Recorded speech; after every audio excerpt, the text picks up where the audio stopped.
بسم الله الرحمن الرحيم.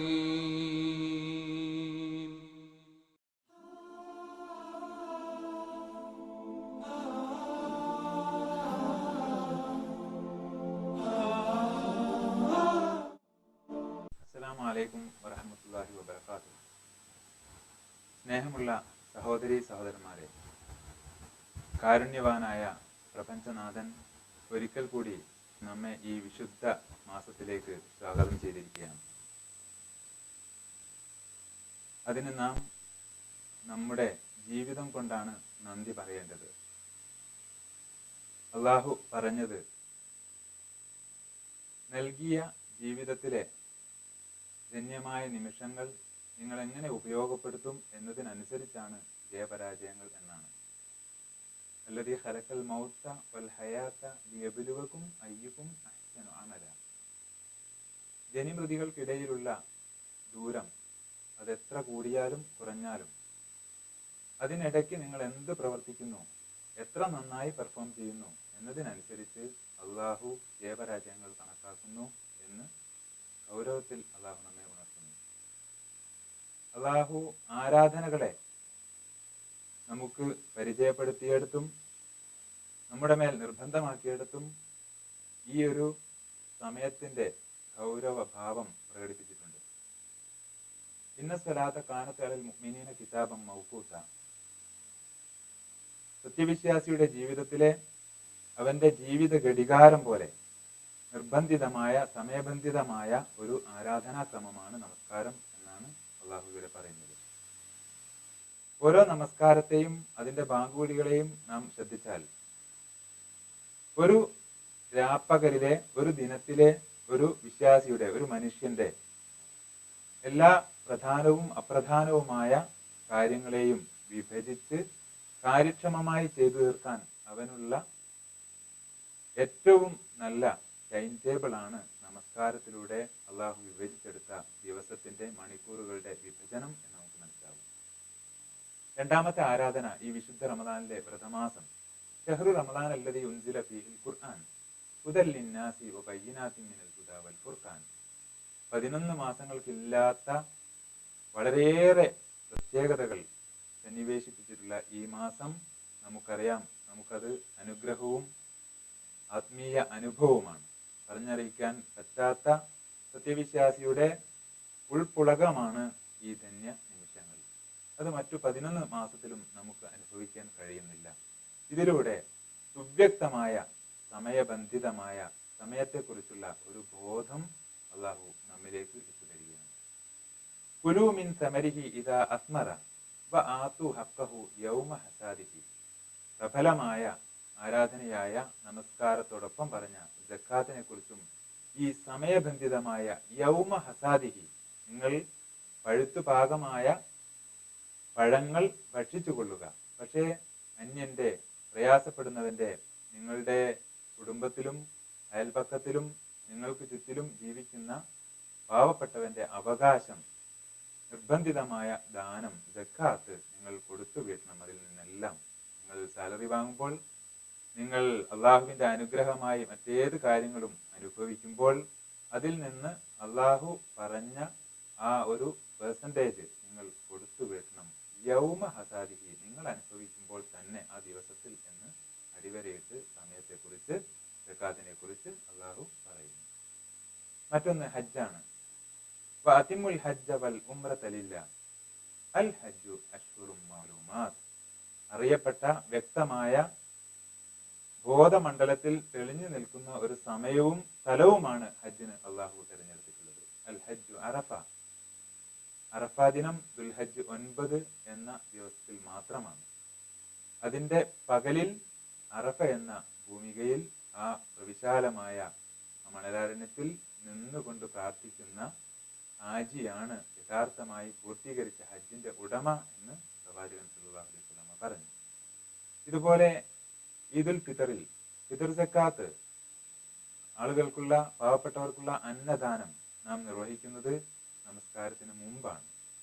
അതിനുശേഷത്തേക്ക് അത് നീട്ടുമ്പോൾ വെറും ഒരു കേവല അന്നദാനം മാത്രമായി അത് ശോഷിക്കുന്നു. ഫിത്തർ സക്കാത്ത് എന്ന പ്രധാനപ്പെട്ട ആരാധനയായി അത് ഗണിക്കുന്നത് പെരുന്നാളിന് മുമ്പ് നാം അത് നിർവഹിക്കുമ്പോൾ, പൂർത്തീകരിക്കുമ്പോൾ മാത്രമാണ്.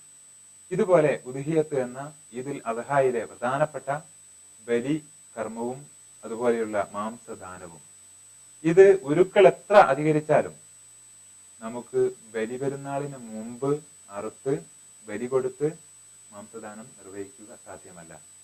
ആ പ്രധാനപ്പെട്ട അള്ളാഹു നിർബന്ധമാക്കിയ ഈ ബലികർമ്മം, പരിപാവനമായ ബലികർമ്മം നമസ്കാരത്തിന് ശേഷം മാത്രമേ നിർവഹിക്കുവാൻ പാടുള്ളൂ എന്ന സമയബന്ധിതമായ നിഷ്കർഷ അള്ളാഹു പുലർത്തി കാണുന്ന നമുക്ക് മനസ്സിലാകും. അള്ളാഹു പറഞ്ഞതുപോലെ നമസ്കാരങ്ങളെ നിങ്ങൾക്ക് ദൈനംദിന കാര്യങ്ങളെ വിഭജിച്ചെടുക്കാനും നിങ്ങളുടെ ദീനിന്റെയും ദുനിയാവിന്റെയും സർവത്ര നിങ്ങളുടെ ജീവിത വിജയത്തിന്റെയും മാനദണ്ഡമാക്കി ആ നമസ്കാരങ്ങളെ നിങ്ങളുടെ ദിനത്തിന്റെ വിഭജന രേഖയാക്കി അതിനിടയിലുള്ള സമയത്തെ കാര്യക്ഷമമാക്കി ഉപയോഗപ്പെടുത്താനും നിങ്ങൾ നമസ്കാരത്തെ തന്നെ പ്രാപിക്കണം എന്നാണ് അള്ളാഹു പറഞ്ഞിട്ടുള്ളത്. ഊർജ്ജസ്വലത കൈവരിക്കാൻ, മടിയെയും അലസതയും നമ്മിൽ നിന്ന് ദൂരത്താക്കാൻ എല്ലാറ്റിനും നമസ്കാരം പോലെ ഉചിതമായ അനുഗ്രഹീതമായ മറ്റൊരു പ്രവൃത്തിയുമില്ല. അപ്പോ നമസ്കാരത്തെ തന്നെ നമ്മൾ ആലോചിക്കുക. തഹജ്ജുദായും ഫജ്റായും ദുഹായും ലുഹറായും അസറായും മഗ്രിബായും ഇശായും 7 വിഭജനങ്ങൾ പ്രധാനപ്പെട്ട നമസ്കാരങ്ങളിലൂടെ അള്ളാഹു ദിനരാത്രങ്ങളെ വിഭജിച്ചു. അതിൽ ഉറക്കത്തിനുള്ള സമയമുണ്ട്, ഉണർവിനുള്ള സമയമുണ്ട്, പഠനത്തിനുള്ള സമയമുണ്ട്, നമ്മുടെ ജീവസന്ധാരണത്തിനുള്ള സമയമുണ്ട്, വിശ്രമത്തിനുള്ള സമയമുണ്ട്, വിനോദത്തിനുള്ള സമയമുണ്ട്, എല്ലാറ്റിനും മനനത്തിനുള്ള സമയമുണ്ട്, വളരെ വിശ്രമിച്ച് നമ്മുടെ ചിന്തകളെ ഉദ്ദീപിപ്പിച്ചെടുക്കാനുള്ള സമയമുണ്ട്. എല്ലാം വ്യവസ്ഥാപിതമായി അള്ളാഹു നമ്മുടെ ബയോളജിക്കൽ ക്ലോക്ക് അനുസരിച്ച് ഓരോ മനുഷ്യന്റെയും കാര്യക്ഷമമായ എഫക്റ്റീവ് ഹവേഴ്സ് അനുസരിച്ച് തന്നെ വിനിയോഗിക്കാനും വിഭജിക്കാനുമുള്ള സൗകര്യവും സാവകാശവും അള്ളാഹു നൽകിയിട്ടുണ്ട്. ഇതിനെ കാര്യമാത്ര പ്രസക്തമായി കണ്ട് ഈ റമദാൻ തന്നെ ഏറ്റവും വലിയ വർക്ക്ഷോപ്പായ ശിക്ഷണ പാഠശാലയായ ഈ റമദാനിൽ തന്നെ നമ്മുടെ ജീവിതത്തിന്റെ ഏറ്റവും ഐശ്വര്യപൂർണമായ വിനിയോഗത്തിലേക്ക്, ട്രെയിനിങ്ങിലേക്ക് നമ്മൾ തിരഞ്ഞെടുക്കുകയും ഇപ്പോൾ തന്നെ നീട്ടിവെക്കലിന് ഒരു അർത്ഥത്തിലും പിടികൊടുക്കാതെ ഈ സമയം മുതൽ, കാരണം വിജയിക്കുന്ന മനുഷ്യന്റെ മുമ്പിൽ ഇപ്പോൾ ഇന്ന് എന്ന പദമേ ഉള്ളൂ. നിത്യപരാജയക്കാരന്റെ മുന്നിൽ നാളെ, അടുത്ത നിമിഷം എന്ന് പറയുന്ന സമയമാണുള്ളത്. അപ്പോൾ വിജയിക്കുന്ന വിശ്വാസിയായി തീരാൻ ഇപ്പോൾ തന്നെ നാം ഈ 1-ാം ദിവസത്തിലെ നോമ്പിൽ 7 ഭാഗമാക്കി തിരിച്ച നമസ്കാരങ്ങളുടെ ഇടവേളകളിൽ ഓരോ നമസ്കാരത്തിന്റെ ഇടവേളയിലും ഇന്നെന്താണ് ഈ ദുനിയാവിന്റെ ജീവസന്ധാരണത്തിന് വേണ്ടി ഞാൻ ചെയ്യേണ്ടത്, അത് എത്ര കാര്യക്ഷമമായി എത്ര സമയം കൊണ്ട് തീർക്കണം, അതുപോലെ തന്നെ പരലോകത്തിന്റെ വിജയത്തിലേക്ക് വേണ്ടി ഏത് ഖുർആൻ ആയത്തിനെയാണ് ഞാൻ പഠന വിധേയമാക്കേണ്ടത്, ഏത് ഖുർആൻ ക്ലാസ്സിലാണ് എത്ര സമയത്താണ് ഞാൻ ഇരിക്കേണ്ടത്, ഏത് ഹദീസാണ് ഇന്ന് എൻ്റെ കൂടപ്പിറപ്പുകളായ എൻ്റെ കൂടെ ഒന്നിച്ച് ഉണ്ണുകയും ഉറങ്ങുകയും അവർക്ക് വേണ്ടി ഞാൻ ജീവിതം സമർപ്പിക്കുകയും ചെയ്ത എൻ്റെ കൂട്ടുകുടുംബാദികൾക്ക് വേണ്ടി ഏത് ഹദീസാണ് ഞാൻ അവരുമായി പങ്കുവെച്ച് ചർച്ച ചെയ്യേണ്ടത്. ഇങ്ങനെ ജീവൽ പ്രശ്നങ്ങളിലേക്ക് നമ്മുടെ സജീവമായ നോമ്പിനെ ജീവത്താക്കി മാറ്റുന്ന ഒരു ജീവൽ പ്രക്രിയയിലേക്ക് വ്രതശുദ്ധിയെ, വ്രതനാളിനെ, വ്രതരാത്രിയെ നമ്മൾ കൊണ്ടുവരണം. അതിലേക്കുള്ള സജീവമായ ഒരു ശ്രദ്ധ ക്ഷണിക്കലാണ് ഈ പ്രഭാഷണം എന്ന് ഞാൻ ഉണർത്തുകയാണ്. അപ്പോ ഇത് ഏത് സമയത്ത് എന്ത് ചെയ്യണം എന്ന് ഒരു പ്രഭാഷണത്തിലൂടെ നിർവചിക്കാനോ സജസ്റ്റ് ചെയ്യാനോ സാധ്യമല്ല. അത് ഡിപ്പെൻസ് ആണ്.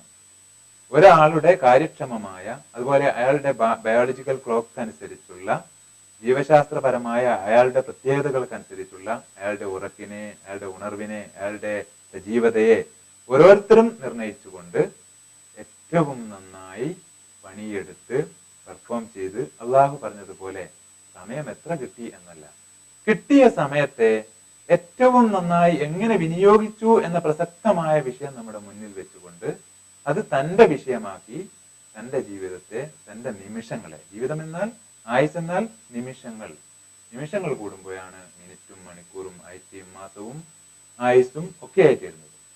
ഈ പ്രസക്തമായ ഏറ്റവും കണിശമായ ഏറ്റവും ചെറിയ കണികയായ നിമിഷത്തെ പിടികൂടി അതിൽ നാം ബദ്ധശ്രദ്ധരായാൽ, കണിശക്കാരായാൽ, സജീവരായാൽ നമ്മുടെ ജീവിതം മൊത്തമായി വിജയിച്ചു എന്ന നില കൈവരും. അത്തരത്തിൽ നമ്മുടെ വ്രത നാളുകളെ, നിമിഷങ്ങളെ ആ ഗൗരവത്തിൽ, ആ ശ്രദ്ധയും ആ സൂക്ഷ്മതയും നമ്മുടെ മനസാന്തരത്തിൽ നിറച്ചുകൊണ്ട് ഈ സമയത്തെ ഉപയോഗപ്പെടുത്താൻ ശ്രദ്ധിക്കുക. അതിന് സർവശക്തനായ പ്രപഞ്ചനാഥൻ നമുക്ക് തൗഫീഖ്, അനുഗ്രഹം ചെയ്യട്ടെ എന്ന് പ്രാർത്ഥിക്കുന്നു. എല്ലാവർക്കും വ്രതത്തിന്റെ അനുഗ്രഹീത നാളുകളിലെ സജീവത ആശംസിക്കുന്നു. വആഖിറു ദഅവാന അൽഹംദുലില്ലാഹി റബ്ബിൽ ആലമീൻ. അസ്സലാമു അലൈക്കും.